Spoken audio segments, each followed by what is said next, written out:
I was sitting in the waiting room of the doctor's office when I received a text message on my cell phone that made my blood run cold.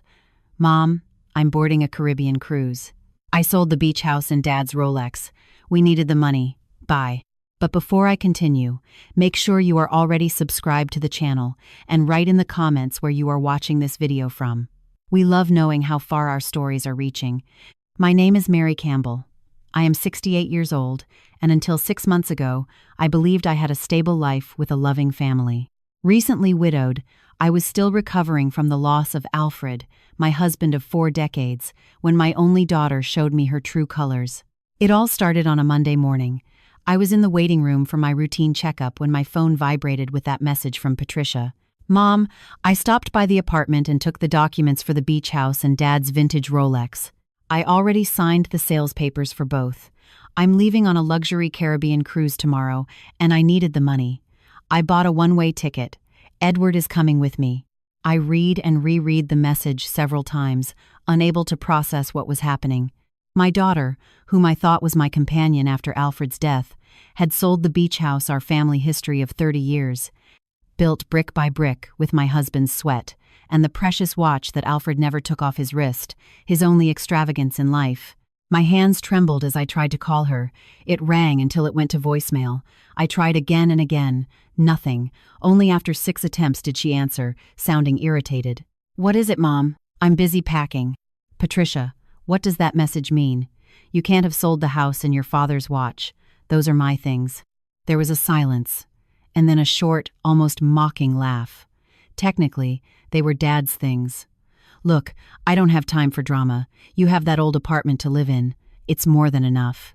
Edward got spots on this cruise last minute, and we needed the money fast. But you can't just...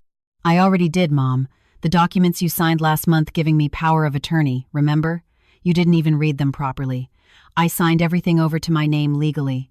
The money is already in my account. I'm going to hang up now. The Uber for the airport is arriving. Daughter, please. My voice cracked. Mom, stop being dramatic. You're 68 years old. You don't need a beach house. Edward and I deserve to enjoy life while we're young. I'll send you some photos from the Caribbean. Bye. And she hung up. I sat there on the hard plastic chair of the medical office, with the phone still in my hand while a whirlwind of emotions consumed me. Shame, rage, betrayal, despair. How could my own daughter do this to me? Mrs. Mary Campbell, the receptionist called, but I could barely hear. Ma'am, is everything all right? I shook my head. I stood up like a robot and asked to reschedule the appointment. I was in no emotional condition for a checkup at that moment. I needed to go home and understand what had happened. On the way, I remembered the papers I had signed. Patricia had appeared with a stack of documents a month after Alfred's funeral. They're just formalities to organize the estate, Mom. Sign here so I can handle everything for you. And I, submerged in grief and trusting my daughter completely, signed without reading. How foolish I had been. So naive. When I arrived home, the apartment Patricia had called old, but which was where Alfred and I had created our memories for 40 years, I collapsed onto the sofa. Everything there had his presence. The armchair where he read the Wall Street Journal every morning, the collection of naval history books he loved so much, and on the dresser in the living room, the photo of the day we bought the beach house in Cape Cod. We had saved for 15 years to get that little slice of paradise, a simple but charming cottage 2 blocks from the ocean. Every summer, we went there. Alfred built the back deck with his own hands. I cultivated a small hydrangea garden in the front. It was there that Patricia had her Sweet 16 party, her first kiss, where she brought Edward for the first time to meet the family. And now, all of that was gone with a text message. Sold to finance the whim of an ungrateful daughter and her freeloading husband. That night, I couldn't sleep. I tossed and turned in bed, remembering the last few months, how Patricia had seemed so attentive after Alfred's death. How she came to visit 3 times a week, always asking about documents, bank accounts, the assets Alfred had left. Now it all made sense. It wasn't concern, it was interest. She was mapping out what she could take from me. In the morning, with eyes swollen from crying so much, I made a decision. I would go to the bank to check my accounts. I needed to know what else Patricia had done with that damn power of attorney. The bank manager received me with an expression of pity that only increased my humiliation. "Mrs. Campbell, your daughter was here yesterday and withdrew practically all the money from the joint accounts. She presented the power of attorney, and legally, we couldn't stop it. I am so sorry." I left the bank devastated, but with a certainty growing inside me, I needed to react. I couldn't let Patricia destroy everything Alfred and I had built over a lifetime. I went straight to a lawyer recommended by a neighbor. Attorney August received me kindly and listened attentively to my story. "The power of attorney you signed gives your daughter full powers. Unfortunately, the sales are legal from a juridical point of view, but we can file a lawsuit alleging that you were misled, that you were not duly informed about what you were signing." "And how long would that take, attorney? And what are the chances?" He sighed. "Being honest, Mrs. Campbell, these are long processes. They can take years, and since it was your daughter, not a stranger, it is harder to prove bad faith." I left the law firm feeling the weight of my 68 years I had dedicated to the family, to raising Patricia with love, to building a life alongside Alfred. And now, in old age, when I should have been at peace, I found myself betrayed, robbed, and abandoned by my only daughter. Walking slowly back home, something strange happened. Instead of giving in to despair, I felt a cold calm taking over me, a determination I didn't know I had. Alfred always said I was stronger than I thought. Maybe it was time to prove he was right. When I got home, I went straight to our bedroom. I opened the closet and started rummaging through all the boxes, all the drawers. Alfred was a methodical, organized man. If there was anything that could help me, it would be stored somewhere. That was when I remembered it. 3 days before he died, Alfred had handed me a manila envelope. "Keep this in your jewelry box, Mary. If you ever need it, it will be there. But I hope you never need it." At that moment, confused by his rapidly deteriorating health, I put the envelope away without questioning much. And then, with the shock of his sudden death, I simply forgot about it. I ran to my jewelry box, the one Patricia apparently hadn't discovered. Deep at the bottom, under necklaces and earrings I rarely wore, was the yellowish envelope. My hands shook as I opened it. Inside were documents and a handwritten letter from Alfred. The first line already made my heart race. "My beloved Mary, if you are reading this, it is because something went wrong. But don't worry, I always knew this day might come, and I prepared to protect you." I sat on the edge of the bed, feeling the weight of the envelope in my hands. Alfred's handwriting, that strong and distinct script, seemed to jump off the paper straight into my heart. I continued reading, every word revealing a side of my husband I never imagined I knew.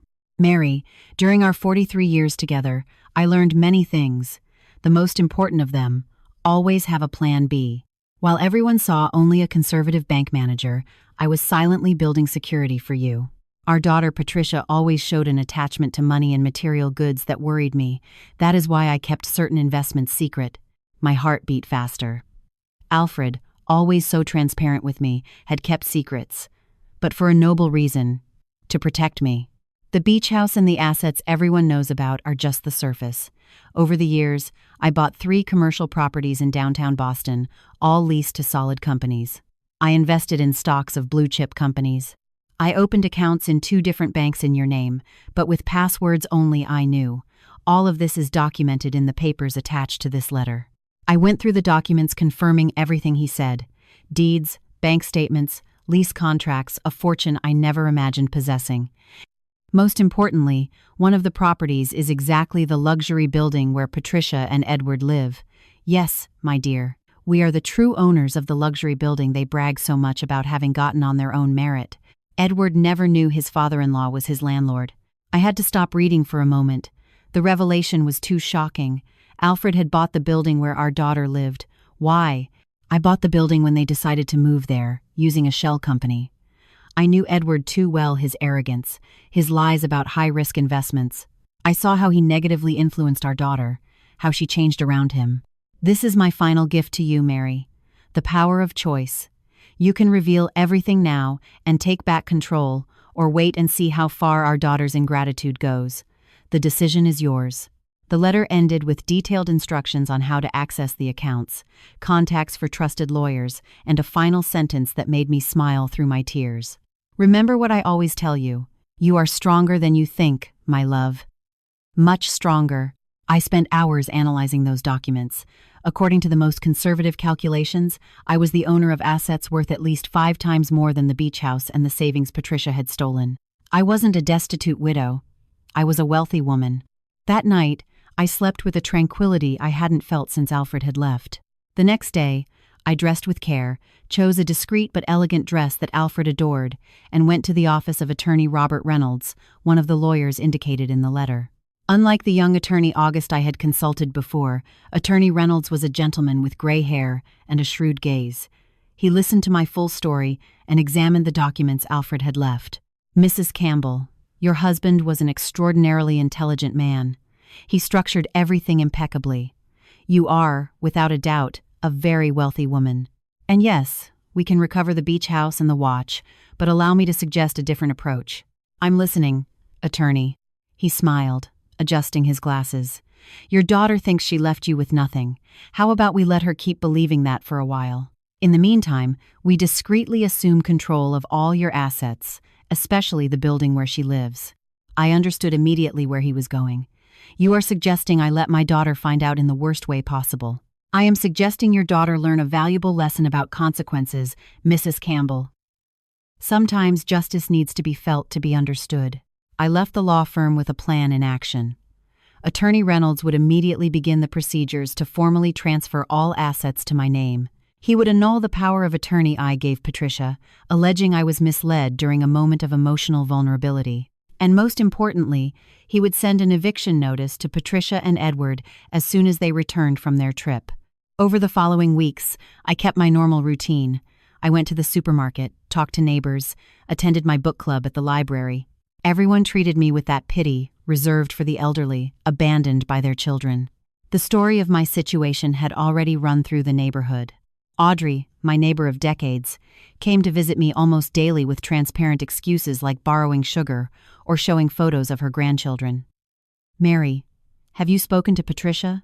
I heard she's on that luxury cruise. I saw the photos on her Facebook. No, Audrey, I haven't spoken to her. It's a shame what that girl did to you after everything you and Alfred did for her.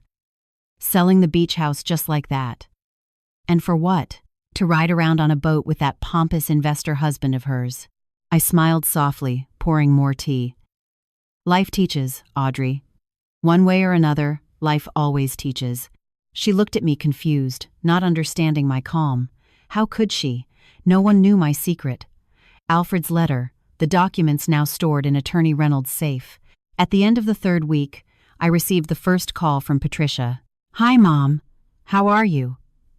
As if nothing had happened. As if she hadn't stolen my memories, sold our family sanctuary. I'm fine, Patricia. I kept my voice neutral, not showing the storm forming inside me. We are having so much fun. The cruise is wonderful. Edward met some Canadian investors super interested in his projects. I think we're going to extend the trip for a few more weeks. Good for you. There was a pause. My dry response clearly took her by surprise. Look, Mom, I know you were upset about the house and the watch, but you'll see, it was for the best. You didn't even use that house. It stood there empty most of the year, and the watch was just sitting in the drawer. I took a deep breath. Every word of hers was like a knife. That house was never empty. It was full of our memories, our sweat. And Alfred's watch, how dare she talk about it as an unimportant object? When are you coming back, Patricia? Probably in a month. Why? Do you need something? I can ask Marcia, my assistant, to handle it for you. No, daughter. I just wanted to know. Enjoy the trip. I hung up, feeling a mix of sadness and determination.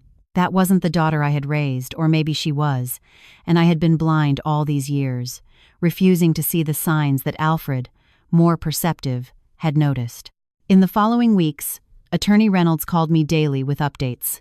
Everything was going according to plan. The properties were already formally in my name, the bank accounts under my control, the power of attorney annulled. And the building where Patricia lived. Everything is ready, Mrs. Campbell. As soon as they return, they will receive the notice, giving them 30 days to vacate the property. Legally, there is nothing they can do. The company that officially owned the building is now formally yours, and you have no obligation to keep tenants you do not wish to, including your own daughter, especially your daughter, considering the circumstances.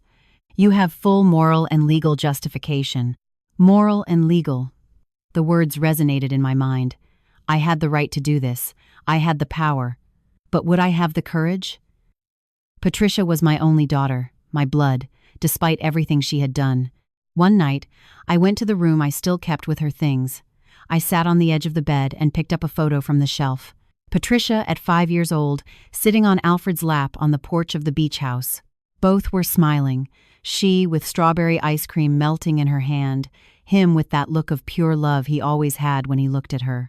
"What happened to that little girl, Alfred?" I asked aloud to the empty room. "Where did we go wrong?" At that moment, my cell phone rang. It was Attorney Reynolds.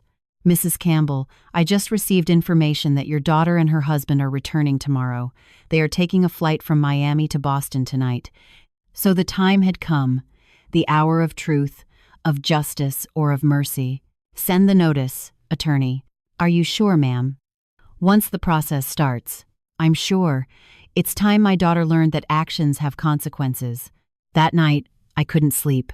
I stayed on the balcony of the apartment watching the city lights, imagining the plane bringing Patricia back to the U.S., getting closer and closer to the moment that would change our lives forever. I remembered the day she was born, how Alfred cried holding her for the first time, swearing he would be the best father in the world, how we sacrificed to give her everything we could. We weren't rich then. Alfred's secret fortune came much later. We were a middle-class family with simple dreams and solid values, or so I thought. Around 9 a.m., I received a message from Attorney Reynolds. Notice delivered to the condo. The doorman confirmed the couple arrived an hour ago. My heart raced. Now it was a matter of time.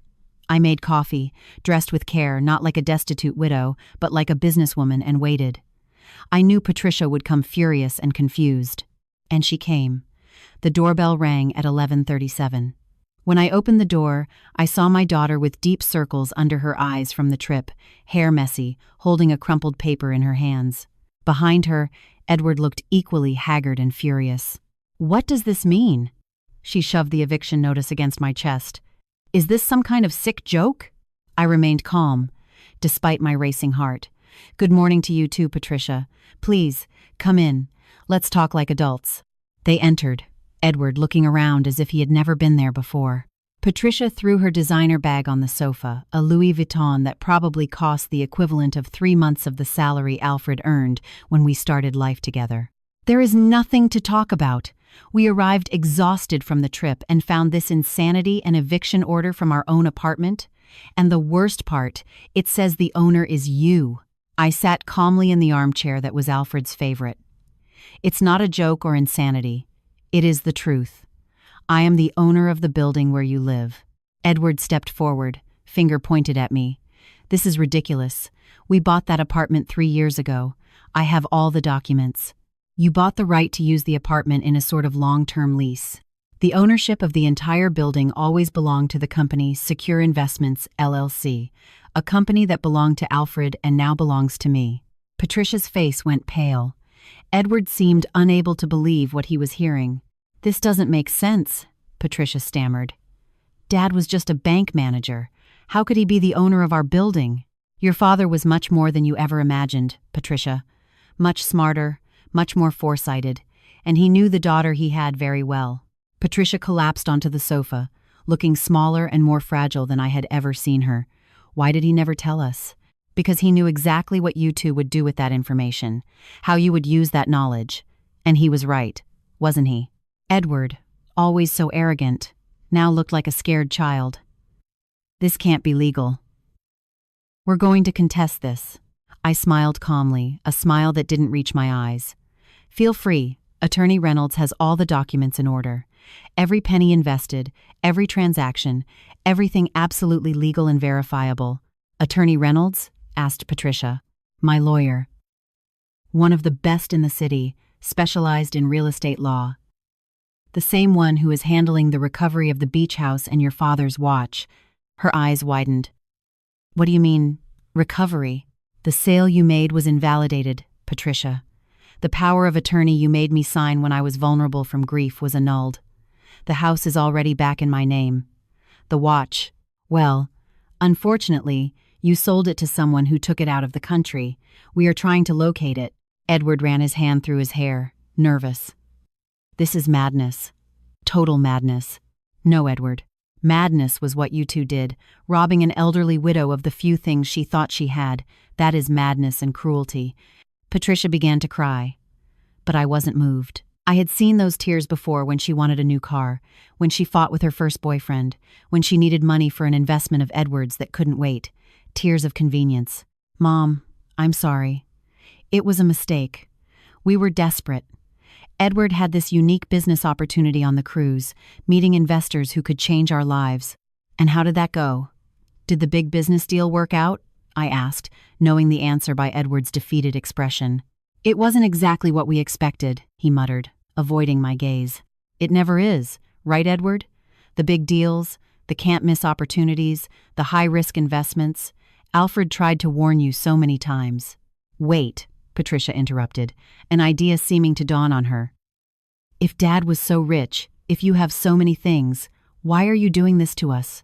Why can't you just help us? We're family. The question hit me like a slap. The audacity of this girl. After everything she had done, she still believed she had a right to my help. Family? My voice came out louder than I intended. Did you remember we were family when you sold the house your father built with so much sacrifice?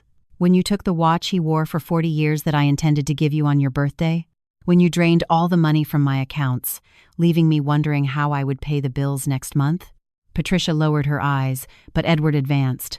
Look, Mrs. Campbell, we all make mistakes. We admit we acted wrongly, but this eviction is too cruel. Where are we going to live? Where would I live if you had gotten what you wanted? Did you think about that before robbing me? The silence that followed was answer enough. You have 30 days to find another place to live. And Patricia, if you want to contest my decision, feel free.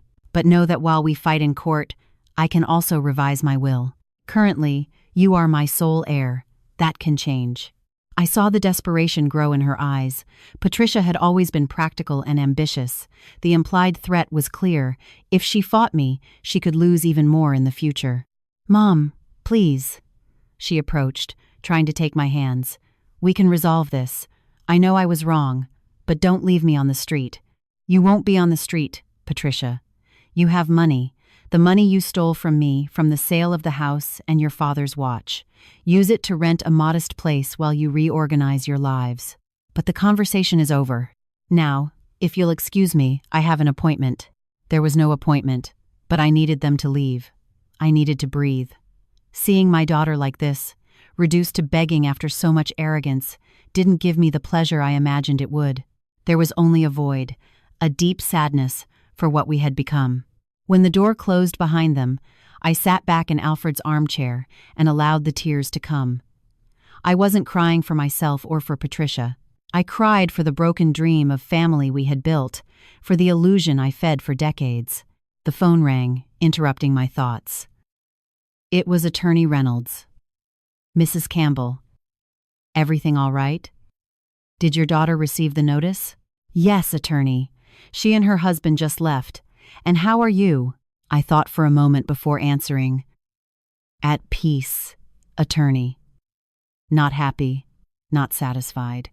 Just at peace for having done what was necessary. I understand. And about the other matters. The beach house is formally back in your name. Do you want to visit it this week? The beach house. Our refuge. Our piece of paradise. The place where Alfred planted the rose bushes he loved so much, where we celebrated so many Christmases, where we planned to spend our old age together. Yes, I want to go tomorrow, if possible. I'll arrange a car to take you. After hanging up, I stood looking at Alfred's photo on the wall. He was smiling, with that look of someone who knows more than he says. You were right, I spoke to the photo. About everything. About her. About Edward. About the need for a plan B. I hope you're right about me being strong enough to move forward too. That night, I slept a restful sleep for the first time in months. The next day, very early, a car sent by Attorney Reynolds picked me up to take me to Cape Cod.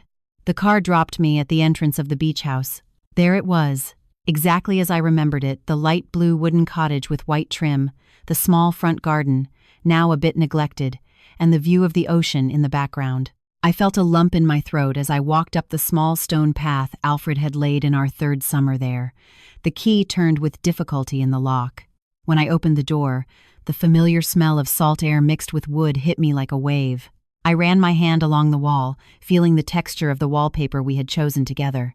I walked slowly through every room, touching the furniture, reliving memories. In the living room, the pencil marks on the wall where we measured Patricia's height every summer. In the kitchen, the table, where Alfred insisted on having coffee, looking at the sea, even on cloudy days. In the master bedroom, our bed covered by a dust sheet Alfred always put on whenever we closed the house for long periods. I went out to the back deck, the one Alfred built with so much care. The boards creaked under my feet, some needing repair. I sat in the rocking chair and looked at the sea in the distance. There, in that moment, I felt Alfred closer than ever since his death. "What should I do?" I murmured to the wind. "She is our daughter, despite everything." I spent the whole day at the house cleaning, organizing, reconnecting with every corner. When the sun began to set, I realized I didn't want to leave. I called Attorney Reynolds and asked for the car to come only the next day. There were clean sheets in the closets, basic food in the pantry we kept always stocked. That night alone at the beach house was like a healing ritual. I slept in our bedroom, in our bed, and dreamed of Alfred. In the dream, he was on the deck fixing a loose board. "Did you always know this would happen?" I asked him in the dream. "I didn't know. I hoped it wouldn't," he replied without looking at me, focused on his work. But I suspected it. Edward always had that ambitious look, and Patricia, our daughter, always wanted shortcuts. What should I do now? He finally looked at me with that smile I loved so much. "What your heart tells you, Mary. You were always the moral compass of our family. I just built the structure. You set the course." I woke up with the sun entering through the slats of the blinds. For a moment, I had the sensation that Alfred was there, that everything had been a nightmare, his death, Patricia's betrayal, the eviction. But reality soon imposed itself. I had a simple coffee and went to sit on the deck again. It was there that I made my decision. Patricia needed to learn a lesson. But I didn't want to lose her forever. I was her mother, after all. Even after everything. When Attorney Reynolds' car arrived to pick me up, I had a new plan in mind. Back in the city, I went straight to the lawyer's office. He received me with his usual professionalism, but I noticed he was curious about my determined expression. "Attorney Reynolds, I want to make some alterations to our plan." He looked at me attentively. "What kind of alterations?" "Mrs. Campbell, I want to proceed with the eviction, but I want to offer an alternative for Patricia and Edward." "What alternative would that be?" "I'm going to offer them a smaller apartment in one of the other buildings I own. No luxury, no amenities. A decent place, but simple. And with conditions." He leaned forward, interested. "What conditions?" "Edward must get a real job, no investments or business opportunities, an honest job with a steady paycheck. And Patricia will have to work as a volunteer at a charity institution of my choice, at least 3 days a week." Attorney Reynolds smiled slightly. "You aren't just punishing them. You are trying to re-educate them." "Exactly. Alfred and I went wrong somewhere in her upbringing. We gave Patricia everything without teaching her the value of work, of sacrifice. Maybe it's not too late to correct that. And if they refuse?" I took a deep breath. "Then they go their own way. With the money they took from me, they can get by for a few months. After that, they'll have to find their own path." Attorney Reynolds made some notes. "When do you want to propose this?" "Tomorrow. The sooner, the better." I left the office feeling lighter. My decision wasn't driven by revenge, but by love. A tougher, more demanding love than I had shown until then. On the way home, I passed a jewelry store. In the window, I saw a watch similar to the one Alfred wore. It wasn't the same, it never would be, but it was similar. I went in and bought it. Not to replace the original I hoped to someday recover, but as a symbol of time, that precious resource that doesn't return, but can be better used from here on out. When I got home, there were 3 messages from Patricia on my phone, each more desperate than the last. In the final one, she begged to see me, saying she was sorry, that she had made the worst mistake of her life. I called her. "Mom?" Her voice was cracked, as if she had cried a lot. "Yes, Patricia. Please, can we talk?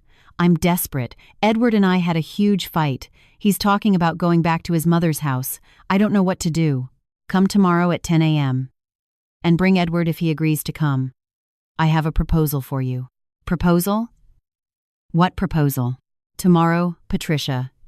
At 10 a.m. I hung up feeling a mix of anxiety and hope. Part of me wanted to believe there was salvation for my daughter, that she could relearn values, reconnect with the person she should be. Another part feared I was just delaying the inevitable. That night, I put the new watch on the nightstand next to Alfred's photo. Let's see if you were right about our daughter, too, I told the photo.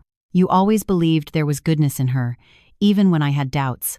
At 10:05 the next morning, the doorbell rang. When I opened the door, I saw Patricia alone, with a dejected expression I had never seen before. No makeup, hair messy, eyes swollen from crying. She wore a simple t-shirt and jeans, a shocking contrast to the designer clothes she always insisted on wearing. "Edward didn't come?" I asked, making room for her to enter. "No." Her voice was hoarse.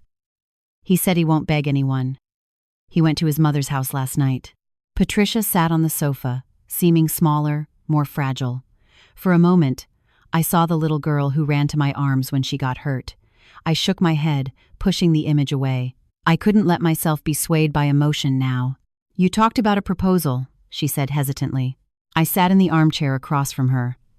"Yes. But first, I want to understand some things."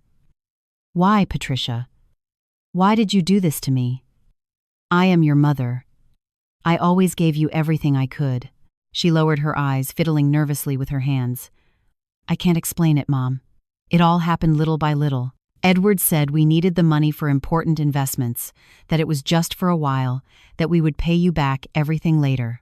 And you believed him?" I wanted to believe. He was always convincing.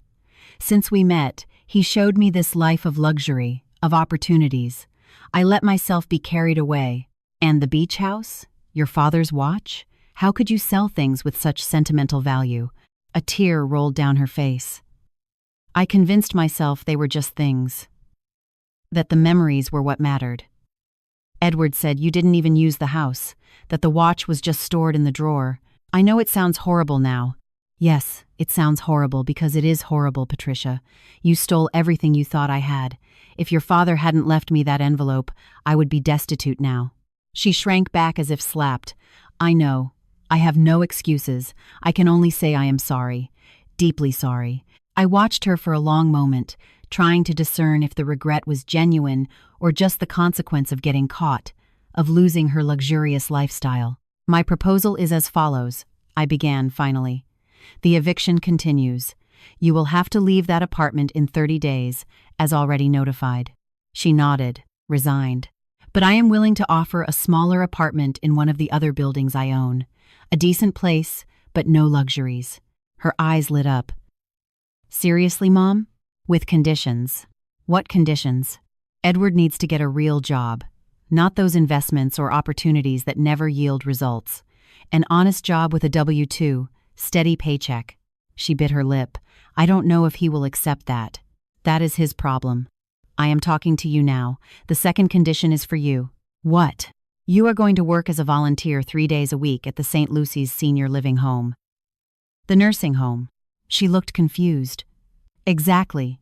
So you understand what happens to elderly people abandoned by their families. So you see up close what you were willing to do to me." Patricia lowered her gaze, ashamed. "For how long?" "For now, indefinitely. We'll see how you adapt, how seriously you take it. Then we can reevaluate." She nodded slowly. "And the money you took from the house? From the watch? You're going to need it to live. The apartment I am offering is just a place to live. The rest, food, bills, other expenses, is your responsibility. If Edward doesn't accept working, you will have to find a job." I saw the fear in her eyes. Patricia had never truly worked. She always lived off the allowance Alfred gave her, then off Edward's money, which in turn came mostly from loans from friends and family for his shady schemes. "And if Edward doesn't want these conditions, then you will have to decide, Patricia, your husband or your redemption." She swallowed hard. "Can I think about it a little?" "Sure. You have until the weekend to give me an answer." When she stood up to leave, she seemed to carry the weight of the world on her shoulders. At the door, she turned to me. "Mom, Dad's watch. Edward sold it to an American collector we met on the cruise. I have his contact. Maybe we can try to get it back." "Thank you for telling me," I replied, seeing a small glimmer of the daughter I knew. After Patricia left, I called Attorney Reynolds and explained our conversation. He approved of my approach but warned that we should put everything in writing in case she accepted the conditions. "And Mrs. Campbell, I don't want to be a pessimist, but prepare yourself for the possibility that she doesn't accept, or that she accepts and then doesn't fulfill the agreement." "I am prepared, attorney. I no longer have illusions about my daughter, only hope." The following days were of tense waiting. I had no news from Patricia, which didn't surprise me.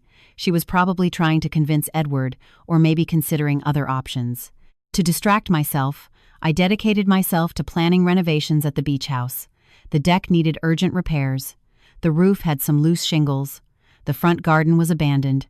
I hired a specialized company and insisted on going personally to supervise the start of the work. While the workers evaluated what needed to be done, I walked along the beach. It was a Monday morning in the off-season, and the beach was practically deserted. I walked as far as my legs could take me, feeling the soft sand under my feet, the salty wind on my face. At some point, I realized I was smiling, a sincere smile coming from within, the first since Alfred's death. Maybe it was possible to rebuild my life, even without my partner of 4 decades. Maybe there were good things in store for me. And maybe, just maybe, my daughter could be part of that new phase. On Wednesday, I received a call from Patricia. "Mom, I decided to accept your proposal." "And Edward?" There was a pause. "He doesn't want any part of it.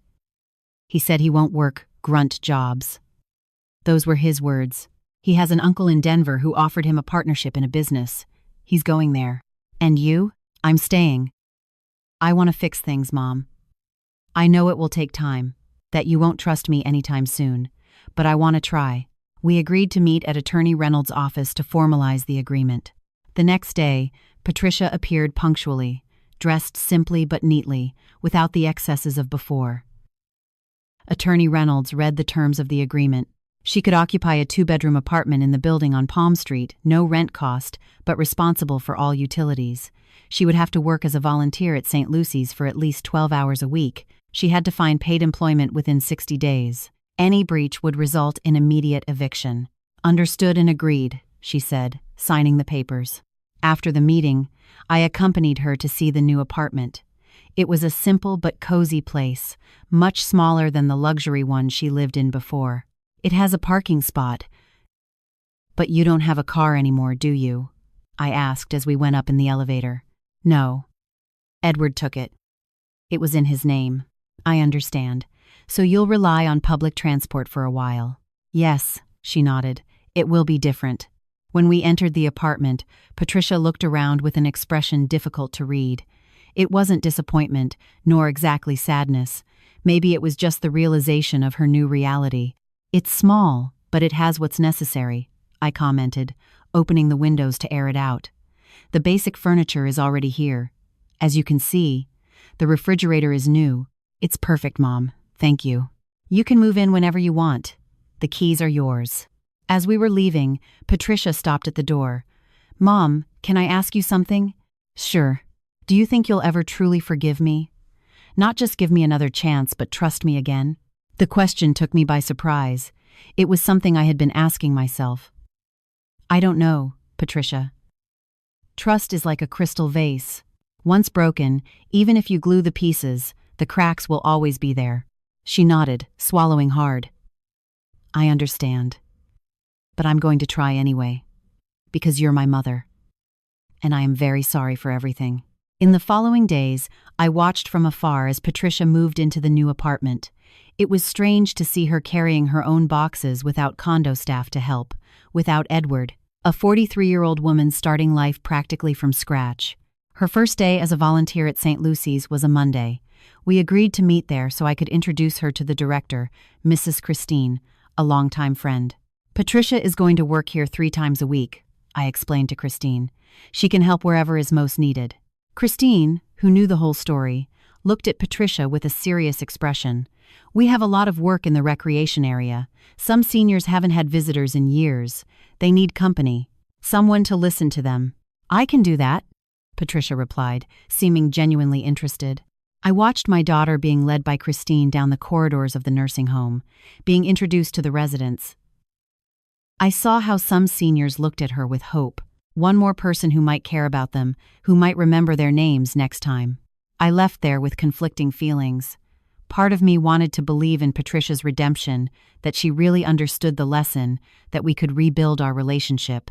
Another part remained skeptical, waiting for the moment she would get tired of the simple life rules of the unpaid work. One afternoon, about a month after our agreement, I received a call from Mrs. Christine. "Mary, I wanted to tell you something about Patricia." My heart raced. Problems. She had given up. "What happened, Christine?" "Mr. Orlando, that gentleman with Alzheimer's who barely speaks to anyone, had a crisis yesterday. He started screaming, thrashing about. The nurses couldn't calm him down. Do you know who managed to? Patricia. She simply sat next to him, held his hand, and started singing a lullaby very softly. In a few minutes, he was calm. We found out later that the song was the same one his mother sang to him when he was a child. He had mentioned it to Patricia weeks ago in a moment of lucidity, and she remembered. I stood in silence, processing the information. "Mary, I don't know what happened between you two, and I still don't want to know, but I need to tell you one thing. Your daughter has a gift with the elderly. She really listens. She cares."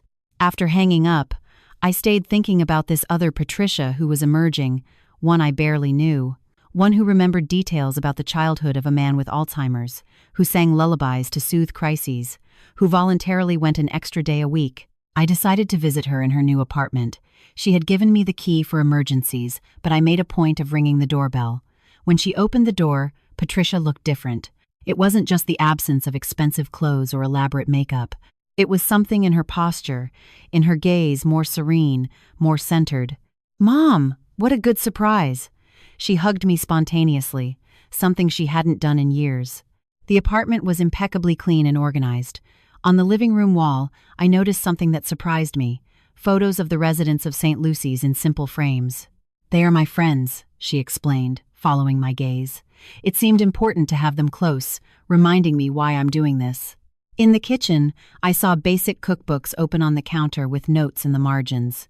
"I'm learning to cook," she said, appearing slightly embarrassed. "I never needed to before. Edward always wanted to eat out at expensive restaurants. But now, well, I need to save." We talked for hours. She told me about her work at the nursing home, about her attempts to find a job, about how she was saving the money left from the sale of the beach house. "Most of it went with Edward," she admitted. "He withdrew almost everything before going to Denver. He said he needed it for the business with his uncle. I was left with less than a third." "And how do you feel about that?" I asked, genuinely curious. "Honestly, relieved. Edward was toxic, Mom. I just couldn't see it before." Before leaving, I noticed something on the table, an open notebook with a list of names and values next to them. "What is this?" I asked. Patricia blushed slightly. "It's a restitution plan. I'm calculating how much I need to pay you back for Dad's watch, for the house." "Patricia, you don't have that money." "No, not now. But I will. I'm saving everything I can, and when I get a job, I'll set aside a portion every month." I left there with my head spinning. That wasn't the Patricia I knew, or maybe it was finally the real Patricia emerging from the shadow of Edward and the artificial life they led. In the following months, I continued to monitor her transformation. She got a job as a receptionist at a medical clinic. A simple job with a modest salary, but one she embraced with surprising enthusiasm. "It's a start," she told me. "And the clinic is close to St. Lucy's, so I can continue my volunteer work in my free time."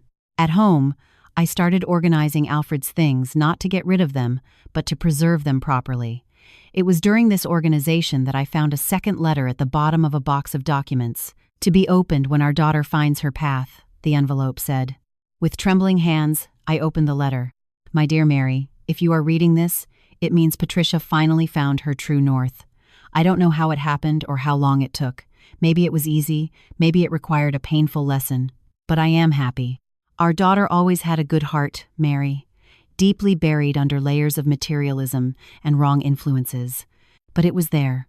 I saw glimpses of it occasionally when she took care of you during that bad pneumonia, when she defended that girl getting bullied at school, when she cried seeing an abandoned dog on the highway.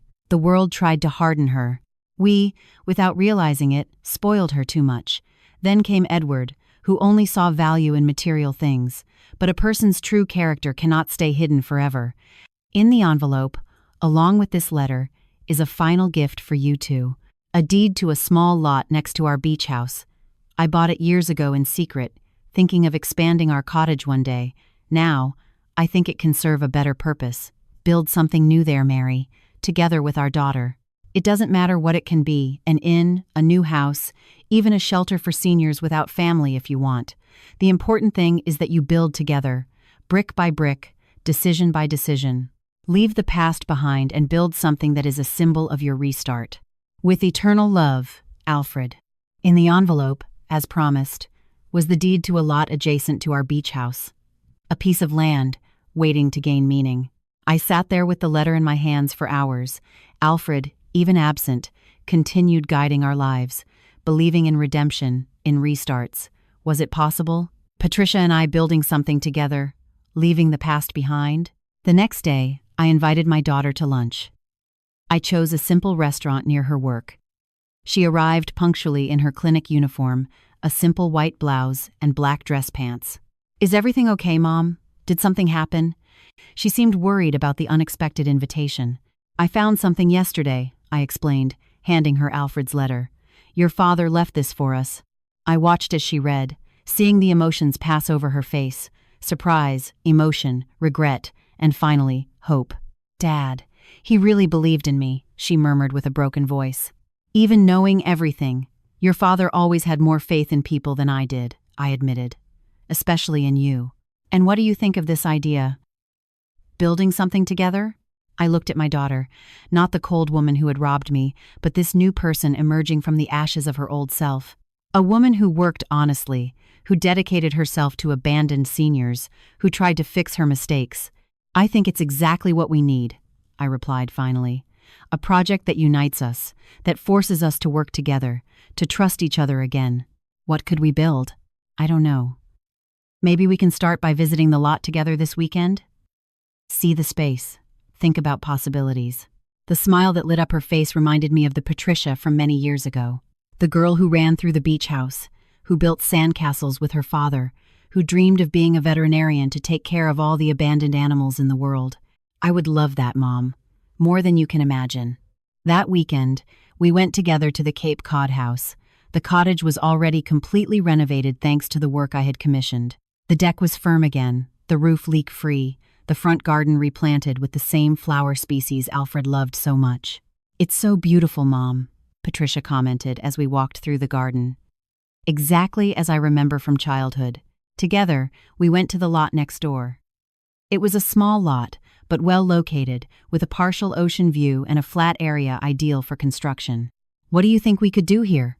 I asked, watching Patricia walk through the terrain, examining every corner like a child exploring new territory. She stayed silent for a few minutes, looking around thoughtfully. Then she turned to me, eyes shining in a way I hadn't seen in years. "What if we built a small support house for seniors? A place where the residents of St. Lucy's can come to spend weekends, vacations. Many of them never see the ocean. Mom, imagine Orlando sitting on that deck looking at the ocean." The suggestion took me by surprise. I expected her to propose something commercial, maybe an inn or vacation rentals, something that generated income. But her idea was completely altruistic. "It would be a considerable investment, with no financial return," I commented, testing her. "I know," she replied without hesitating. "But the return would be of another kind, and I could help with the construction with my salary. It will take time, but we can do it little by little." I looked at my daughter.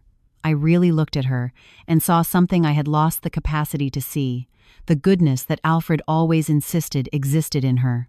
"Let's do it," I decided, "but not little by little. I have enough resources. We are going to design and build it properly, with everything the seniors need." Patricia's smile was like a ray of sunshine after months of storm. "Seriously, Mom? You would do that?" We're going to do it together, I corrected. Just as your father wanted. In the following weeks, we met with architects, engineers, and geriatric care specialists. Patricia used her days off work to participate in meetings, always bringing ideas and concerns based on her experience with the seniors at St. Lucy's. We need handrails in all hallways, she insisted, and non-slip floors. Mrs. Olivia already fell twice in the bathroom at the home. It was fascinating to see her so involved, so dedicated to a project that would bring her no material benefit. This was a Patricia I never knew, or maybe she was always there, buried under years of distorted values. As the project advanced, our relationship also transformed. Slowly, the wounds began to heal. Not completely, some marks would remain forever, but enough to build something new. One afternoon, while we were reviewing blueprints in her apartment, Patricia surprised me with a question. "Mom, do you think you'll ever be able to trust me again?" I stopped what I was doing and looked at her steadily. It was the same question she had asked months earlier when she moved into the new apartment. "I'm starting to trust," I replied honestly. "It's not something that happens overnight, Patricia. You broke something very deep between us." "I know." She nodded with teary eyes. "And I regret it every day, every time I see Mrs. Clelia at St. Lucy's waiting for a visit from her children that never comes. I think I almost did that to my own mother." "But you didn't," I emphasized. "Not completely. And now we are here, trying to rebuild. Thanks to you, who gave me another chance, and thanks to Dad, who never lost faith in you." She smiled through tears. "Sometimes I think he knew this would happen, that I would need to hit rock bottom to find my way back. Your father always saw further than all of us." 6 months after the start of the project, the small support house began to take shape. We named it Alfred's Haven, or Alfred's Corner, in honor of the man who, even after departing, continued to unite our family. The Haven had 6 adapted suites, a large common room with an ocean view, a communal kitchen, and a deck that integrated with the main houses. Everything thought out to the smallest detail for the comfort and safety of the seniors. "When can we bring the first guests?" Patricia asked anxiously at every site visit. "Patience," I replied. "We want everything to be perfect." While the Haven was being built, Patricia continued her personal transformation. She received a promotion at the clinic, assuming an administrative role with a better salary. She continued her volunteer work, now coordinating a reading program for visually impaired seniors, and to my astonishment, she began studying for the nursing entrance exam. "I always wanted to work in healthcare," she told me, "but Edward said it was a waste of time, that I was too old to study." "It's never too late to start over," I replied, proud of her determination. During one of my visits to St. Lucy's, Christine called me for a private conversation. "Mary, I don't know what happened between you and Patricia in the past, and I still don't want to know. But I need to tell you one thing. Your daughter saved lives here." "What do you mean?" "Not literally, of course, but that wing where she works. The seniors were depressed. Many refused to eat, to take medication.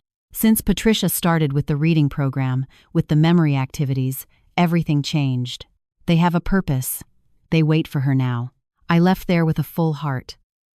Patricia wasn't just fulfilling an obligation or paying a debt. She had found a genuine vocation. When Alfred's Haven was finally ready, we organized a small inauguration ceremony. We invited the first 6 seniors who would enjoy the space, all from St. Lucy's, selected by Patricia and Christine. Among them was Mr. Orlando, the gentleman with Alzheimer's whom Patricia had calmed by singing a lullaby. He was having a good day, lucid, and held Patricia's hand while she showed him the room where he would stay. "It's like a luxury hotel," he repeated, marveling at the ocean view. Watching that scene from the balcony, I felt a presence beside me. It wasn't anything supernatural, just the strong feeling that Alfred was there somehow, witnessing the result of his last gift to us. "He would be proud," said a voice behind me. It was Patricia, who had left Orlando resting and came to join me on the balcony. "Yes, he would," I agreed. "Of both of us." She approached hesitantly, then hugged me. A strong, sincere hug, full of all the words that were still difficult to say. "Thank you, Mom, for not giving up on me. Family doesn't give up, Patricia, even when it hurts." That night, we both stayed in the main house while Christine and a nurse looked after the seniors at the Haven. We sat on the deck, as we had done so many times with Alfred, watching the stars. You know what hurts the most? Patricia asked suddenly. It's that I'll never be able to return Dad's watch. It was so important to him, to you. I hesitated for a moment, then pulled the watch I had bought months earlier out of my pocket, so similar to Alfred's. It's not the same one, I explained, but it helps me feel like he's still close somehow. Patricia took the watch carefully, examining every detail. It's almost identical. Yes. And you know something? It's not the watch itself that matters. It's the memories it carries. She nodded, handing the watch back to me. Memories no one can sell or take away. Exactly. A comfortable silence settled between us, filled only by the sound of waves breaking on the beach. I looked at my daughter, illuminated by the moonlight, and saw not just the child I raised or the woman who betrayed me, but the complex person she was, capable of terrible mistakes and extraordinary redemption. "Mom," she said finally, "I still have a long road ahead, don't I?" "We all do, daughter. Life is that a constant restart." A year passed since the inauguration of Alfred's Haven. What began as a small support house for seniors had expanded not in size, but in purpose. The Haven now received groups bi-weekly, allowing more residents from St. Lucy's to enjoy the ocean, even for short periods. Patricia had assumed coordination of the project, balancing this volunteer work with her job at the clinic and the nursing studies she had begun. It wasn't easy, and often I found her exhausted, asleep over books, but with a satisfaction in her eyes that money could never buy. As for me, I found a new purpose too. Attorney Reynolds convinced me to use part of the resources Alfred had left to create a small foundation focused on assisting low-income seniors. The Alfred Campbell Fund financed medical treatments, home renovations for safety, and even small dreams like the trip for Mrs. Iris, 92 years old, to see her hometown in rural Ohio again after 6 decades away. One Sunday morning, while we were having coffee on the porch of the beach house, Patricia handed me an envelope. "What is this?" I asked curiously. "Open it." Inside was a check for $2,100 and a handwritten letter. I looked at her, confused. "It's the first payment," she explained, "of the restitution I promised to make." The letter explained in detail how she had calculated the value of the beach house and Alfred's watch, and how she intended to pay it back in monthly installments over the coming years. This was the first payment, the fruit of rigorous savings and a bonus she had received at work. "Patricia, this isn't necessary." "Yes, it is, Mom. For me, it's not about the money. It's about honoring my word, repairing what I did." I stared at the check for a long moment. "What do you want me to do with this?" She shrugged. "It's yours. You can use it however you want." I had an idea. What if we used it for the Haven? To build that access ramp to the beach we were planning? Her eyes lit up. Perfect. That simple transaction represented so much. It wasn't just money changing hands. It was trust being rebuilt, promises being kept, wounds healing. That same afternoon, we received an unexpected visit. A car stopped in the driveway, and a figure we hadn't seen in over a year stepped out. Edward looked different, thinner, unshaven, wearing simple clothes instead of the expensive suits he always flaunted.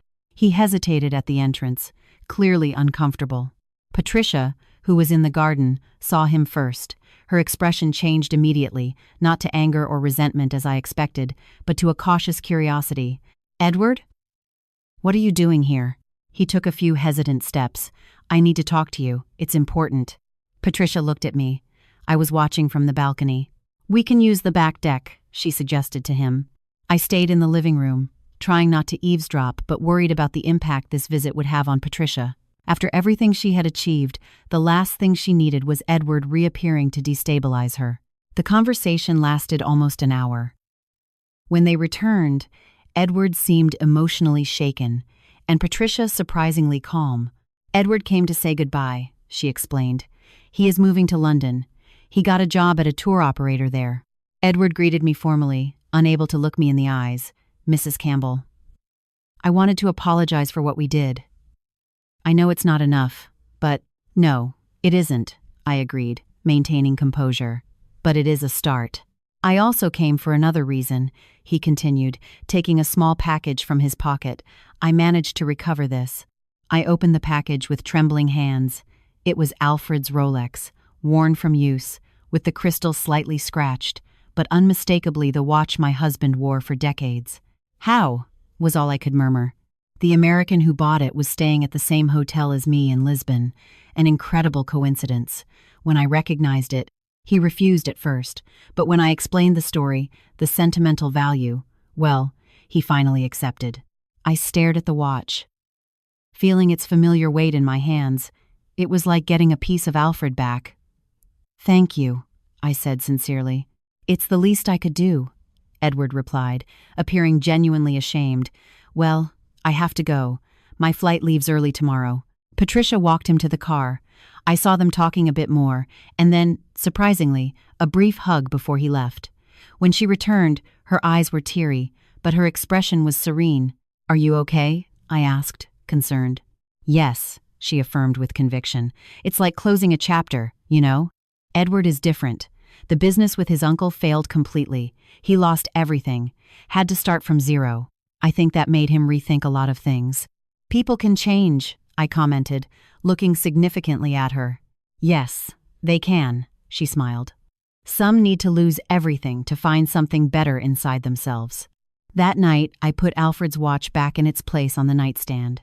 I sat on the edge of the bed and observed it for a long time, remembering every moment I saw my husband checking it, when Patricia was born, on our wedding anniversaries, the day we bought the beach house, the last morning we spent together. "Everything is fine now, Alfred," I whispered. Our daughter found her path. And so did I. In the following months, our lives found a harmonious rhythm. I divided my time between the apartment in the city and the beach house, overseeing the foundation and helping at the Haven. Patricia continued with her triple workload job, studies, and volunteering, but now with a sparkle in her eyes that spoke of purpose, of meaning. Alfred's Haven gained notoriety in the region. A local newspaper did a report on our work, highlighting how a family project had transformed into an oasis for seniors who rarely had the opportunity to see the ocean. The news brought visibility, and with it, donations and offers of volunteer work. One afternoon, while organizing a birthday party for Mrs. Olivia, one of the regular residents of the Haven, Patricia surprised me with a new idea. "Mom, I was thinking, what if we expanded the project? Not physically, but conceptually." "What do you mean?" "What if we created a program to bring seniors and children closer? Many of our seniors have no contact with their grandchildren, and there are so many children in foster care who don't have grandparents. We could create a sort of mutual adoption." The idea was brilliant in its simplicity. Within a few weeks, we established contact with a foster home in Boston and started a pilot program. The transformation was immediate and profound. Seniors who barely spoke were now animatedly telling stories to their adoptive grandkids. Children who rarely smiled were now running into the arms of their grandparents of the heart. During one of those visits, I watched Patricia sitting in the sand with Mr. Orlando and a 5-year-old girl named Julia. The three were building a sandcastle, laughing when the waves got too close. It was a scene I would never have imagined possible 2 years earlier. My daughter, who sold the beach house without thinking twice, now dedicated her days off to bringing joy to a man with Alzheimer's and an orphan girl. "She was born for this," commented Christine, who was beside me. "To care, to connect people. I've never seen anyone with such a natural gift." "Neither have I," I agreed, emotional. "And to think we almost lost all of this." One day, coming back from the market, I found Patricia sitting on the main house's porch, looking thoughtfully at the sea. I sat next to her in silence, respecting that moment of introspection. "Do you know what I was thinking about?" she asked finally. "What?" "About how life turns around. 2 years ago, I sold this house to finance a luxury cruise, without thinking of you, without thinking of anything but my own momentary pleasure. Now I can't imagine a more precious place in the world." I took her hand and squeezed it gently. "The important thing is where we are now, not where we were," I replied. "Yes, but I can't completely forget the past. It reminds me of who I don't want to be again. The past has that purpose to teach us, to shape us, but it shouldn't imprison us." She nodded, reflecting on my words. "Mom, can I ask you something I've always wanted to know?" "Sure." "That day, when you found out I had sold the house, the watch, how did you feel?" "Exactly. I mean, besides the anger, The betrayal. It was a difficult question, one that made me return to that devastating moment in the medical office. I felt like I had failed, I confessed. As a mother, as an educator, I thought, where did I go wrong to raise a person capable of doing this? That was the deepest pain. Silent tears rolled down her face. I'm sorry, Mom. Every day, I'm sorry. I know, daughter, and every day, I forgive you a little more. We stayed there in silence, watching the sun begin to set, painting the sky in shades of orange. From the haven, we heard laughter. The seniors and children were playing dominoes on the balcony under the supervision of volunteers. Do you know what Dad would say now? Asked Patricia with a small smile. What? I said everything would work out in the end. I laughed, because that was exactly what Alfred would say. That optimistic phrase that sometimes irritated me, but in the end, frequently proved to be true. I think he's watching us now, I commented, with that expression of, I knew it all along. We laughed together, feeling Alfred's presence between us, not as a ghost or a painful memory, but as a unifying force, a living legacy that would continue through our actions. That night, while the last guests left the haven after Mrs. Olivia's party, I stayed alone on the balcony, watching the lights of boats in the distance. I took Alfred's watch from my pocket. Now I carried it with me like a talisman.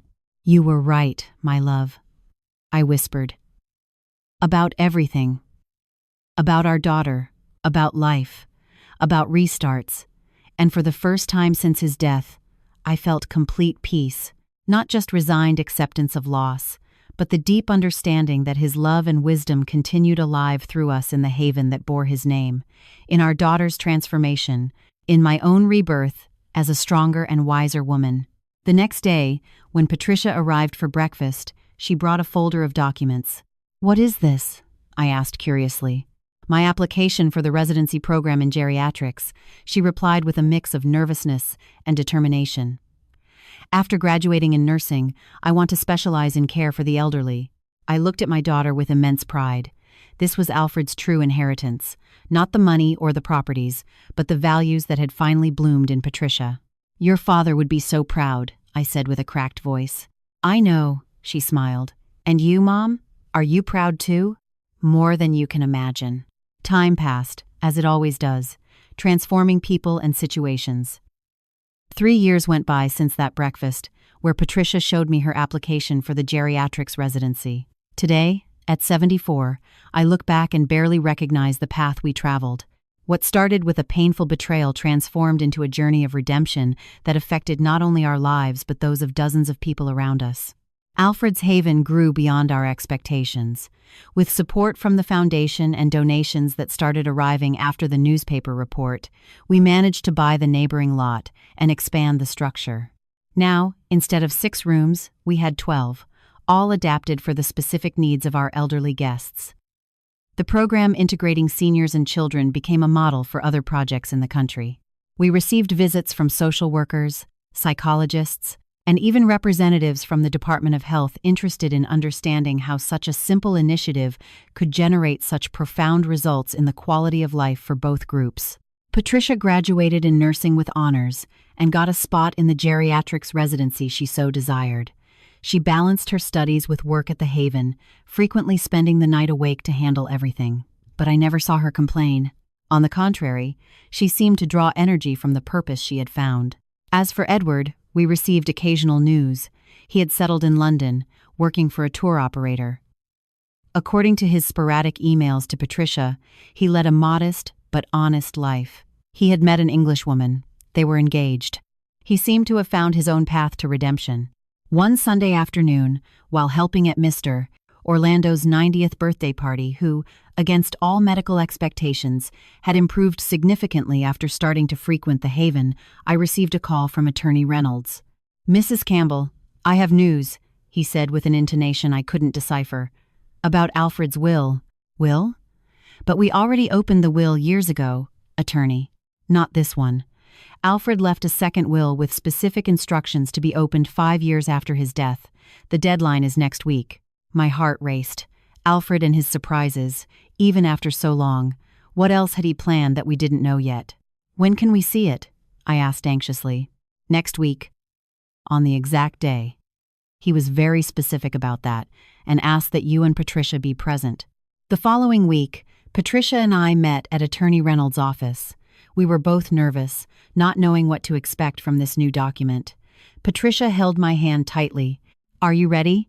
asked Attorney Reynolds, holding a sealed envelope. We nodded in silence. He carefully opened the envelope and removed a handwritten letter and some legal documents. "I will read the letter first," he explained. "Then I will explain the documents." The letter, written in Alfred's firm and characteristic handwriting, read, "My dear Mary and Patricia, if you are reading this, it means 5 years have passed since my departure. It also means you went through difficult times, maybe even that storm I feared, but that you also found your way back to each other. As a banker for decades, I learned to plan for all possible scenarios. The previous envelope I left for Mary was my contingency plan for the worst-case scenario. This is my plan for the best-case scenario, the one where you two overcame adversity and are together again. There is one last property I kept secret, a small island off the coast of Maine.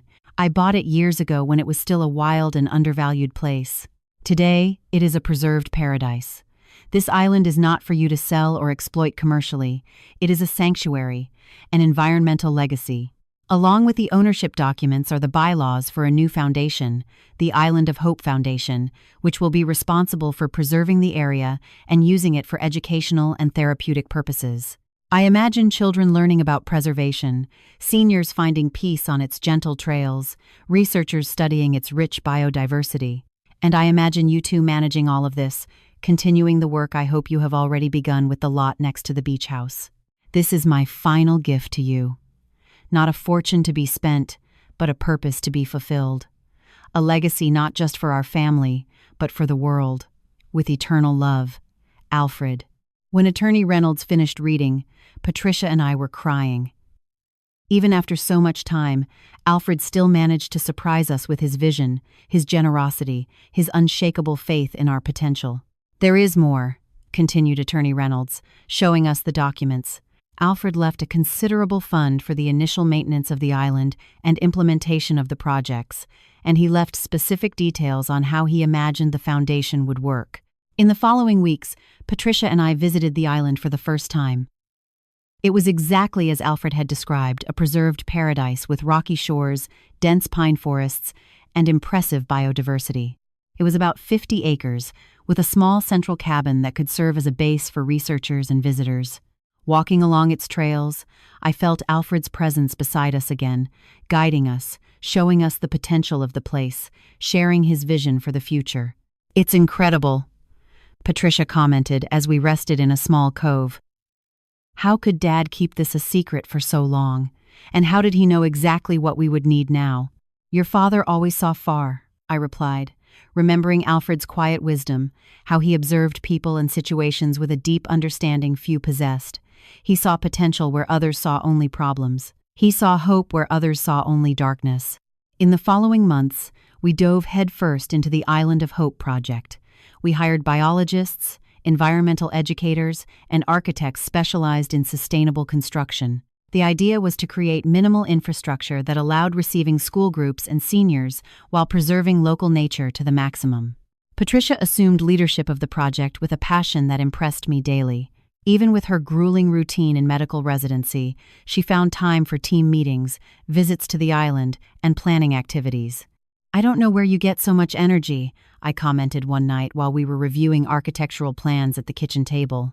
She smiled, that genuine smile that had reappeared on her face in recent years. "From purpose, Mom. When you do something that really matters, the energy comes naturally." One afternoon, while supervising the installation of solar panels on the island, Patricia made an observation that moved me deeply. "You know, Mom, I am so happy that all of that happened.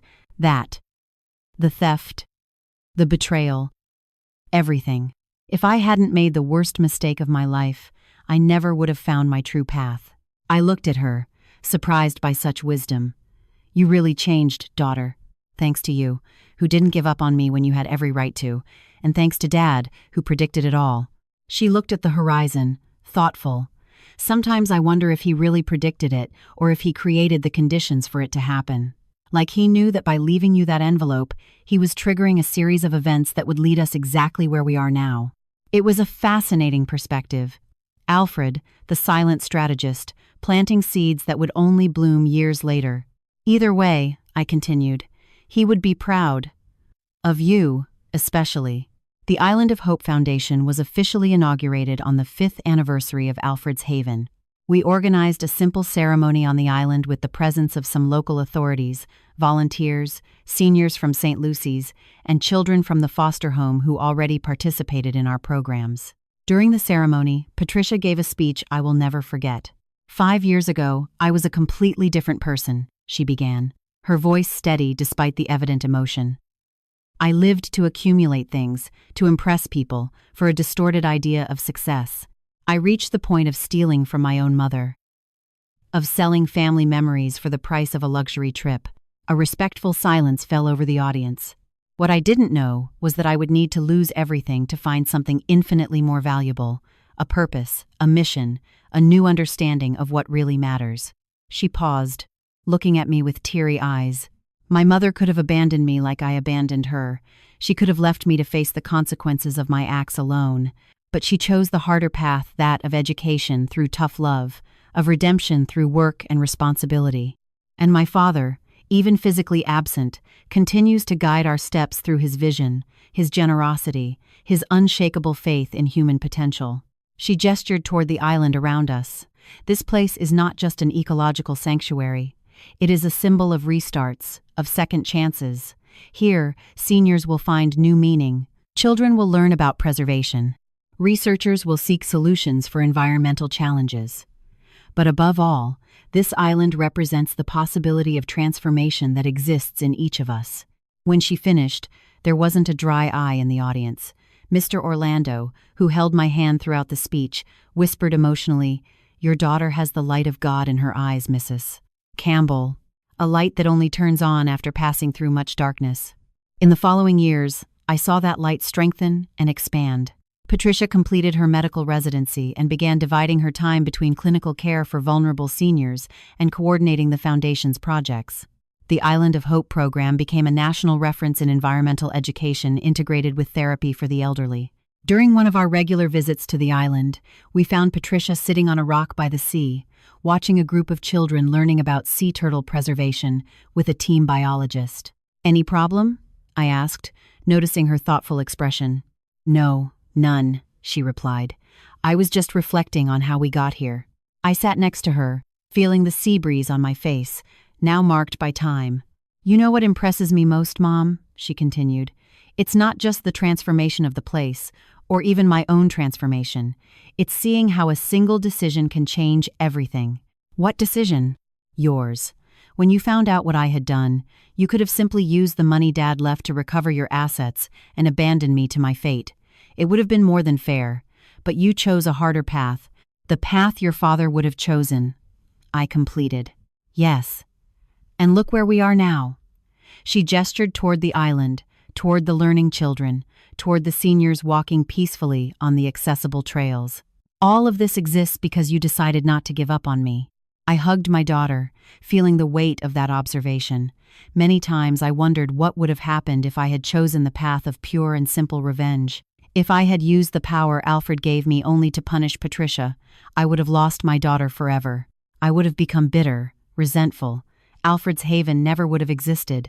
The Island of Hope Foundation would be just an unrealized dream. "Sometimes," I commented, "forgiveness isn't just a gift we give to others. It's a gift we give to ourselves."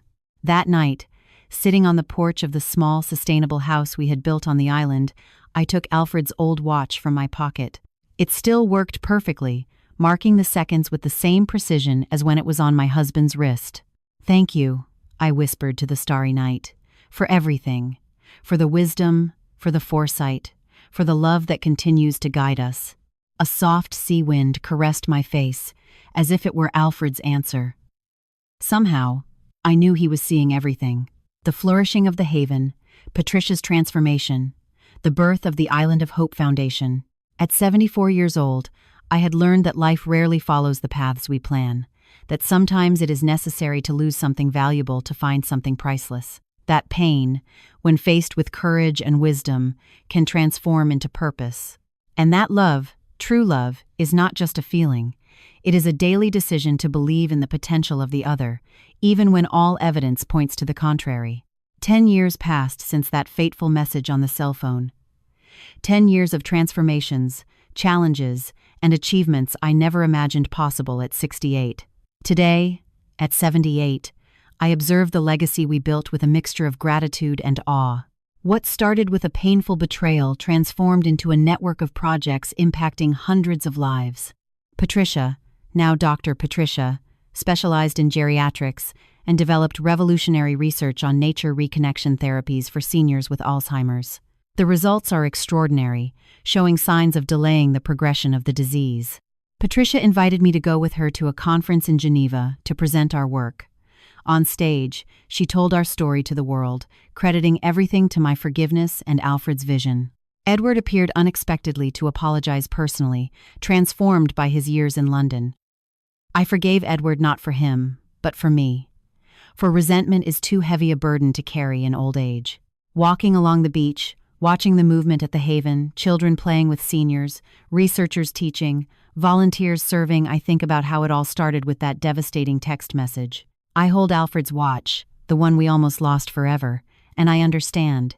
The true legacy is not the properties, but the values we honor, the wounds we transform into gifts, the love we offer even when it would be easier to give up. Sometimes, it is necessary to lose everything to find what really matters. If you liked this story of overcoming and family redemption, don't forget to subscribe to the channel, activate the bell to receive notifications, and give that like. That makes all the difference. For exclusive content and early stories, consider becoming a member of the channel. Just click on the join button below the video. Share with friends and family who appreciate touching real-life stories. Until next time.